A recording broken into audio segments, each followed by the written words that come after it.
Hi, my name is Josh Zander. I'm the teaching professional here at Stanford University Golf Course and host teaching professional for My Smart Golf. Today I want to talk about releasing your putter. You hear this term releasing the putter on the tour all the time. Well, what does it really mean? Well, all it really means is that on the forward stroke, the putter head releases past your hands. Kind of like this. A block of the putter would be where you move the handle ahead and the putter stops. Now, if you want to be a really great putter, you should move your putter the way a pendulum moves. Now, a pendulum has a fixed point of suspension, so this end doesn't move. And notice how the putter is releasing past that point. The belly putter is a great way to understand this concept. The whole point of a belly putter is that you get to anchor it to your body. So now here's your fixed point of suspension. And then you can go ahead and let the pendulum swing from there. Now, one of the pieces of information about putting you always hear is don't use your wrists. I disagree with that. I'm not going to say putting is a wristy action, but your wrists have to work correctly. So I'm going to have you focus in on what I'm doing with my hands as I putt. Notice on the backswing, as I swing back, my right wrist will bend. The farther back I go, the more it'll bend. On the way through, the right wrist flattens. It's very flat now. The putter head has released past my hands, and part of that release is letting that right wrist flatten. If you look how the left wrist works, as you go back, that tends to flatten, and as you go through, the left wrist will bend. If you didn't, you would have a blocking motion. Notice how here I still have a flat left wrist and a bent back right wrist. So again, in order to work like a pendulum motion, you want to let your right wrist bend on the backswing and your left wrist flatten, and let your right wrist flatten on the forward swing and the left wrist bend. That way you will be releasing your putter. Now, why is releasing your putter important? It's important because it delivers the energy where it's supposed to be, in the club head. When you block a putt and you move the handle ahead like that, notice how the putter head almost retreats. It's slowing down.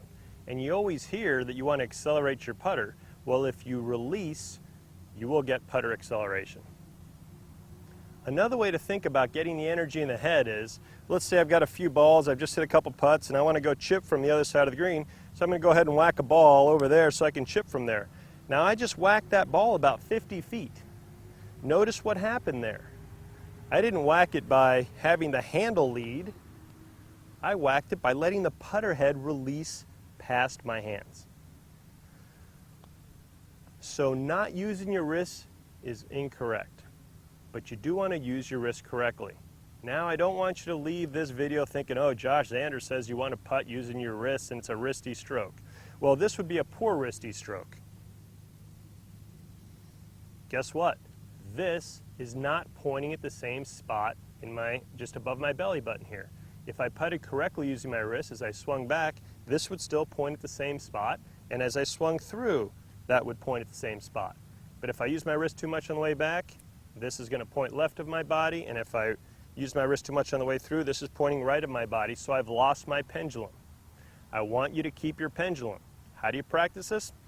Get a belly putter, or simply put the putter just above your belly button or in your belly button, get a feel for what it's like to release the putter head.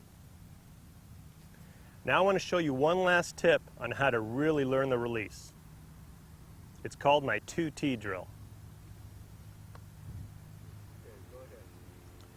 The 2T drill is a great way to learn how to release your putter head. Simply put 2 T's into the ground, but make it less wide than your putter head, but wide enough to get a golf ball right between the two. And now what you're going to do, and you can do this with maybe a 5 or 6 foot putt, simply whack the tees. Notice that got the butt end of the club pointed right back towards my belly button. I didn't whack the tees by going like that. I could never get there. I whacked the tees by allowing the putter head to release. And you'll be amazed how much energy is on that golf ball, and you'll start knocking in your putts like the tour players do into the back of the cup rather than dying them in the front. I see too many amateurs blocking their putts. They tend to try to lock up their wrists And then what ends up happening is there's no energy in the putter head. And when there's no energy in the putter head, guess what? You're going to have to start moving other body parts. I see amateurs trying to get the ball to the hole with their bodies, trying to get the ball in the hole with their head. Great putters keep their bodies and their head still and allow the putter to have all the energy. I just hit that putt 40 feet.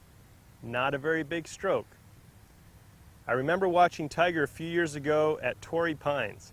He hit a shot onto a par 5 onto the green, but very short and right, and he had an uphill 65-foot putt.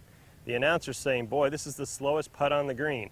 It's uphill, it's into the grain, he's playing later in the day, so the green is very slow, and he had to really whack that ball to get it to the hole. Well, he got up there and he made a stroke, look, no bigger than this. The ball went right into the back of the cup, eagle. He had the putter head releasing into the ball, so there was a lot of energy in the head. A lot of people will tell you want to accelerate through the ball, and I absolutely 100% agree with that. A pendulum will guarantee that you're accelerating into the ball. Does this mean that your follow-through has to be longer than your backswing? Absolutely not. If you take a pendulum and you swing it back and through, it swings back and through the same distance. Same distance back, same distance through. Now if I put a ball in front of that, some of the energy from the head is going to get transferred to the ball, and that will actually slow the putter head on the way through. Is it a good thing to think about making your putter go shorter through than back? No, just try to make it go back and through like a pendulum, and if it finishes up a little bit shorter than back, that's fine. That's actually what should happen. So to review, we want you to release your putter head. In order to release your putter head, you need to swing the putter like a pendulum. In order to swing the putter like a pendulum, feel it by putting the putter into your body or use a belly putter to practice and start to sense the correct motion of your wrist. Don't immobilize your wrist, just sense the correct motion of your wrist. If you do that, your ball will come off with a lot more energy, the ball will roll a lot more solidly over the bumps on the greens, and you'll score a lot lower. For the best shot tracking and game analysis resource on the web, and for more videos, go to www.mysmartgolf.com.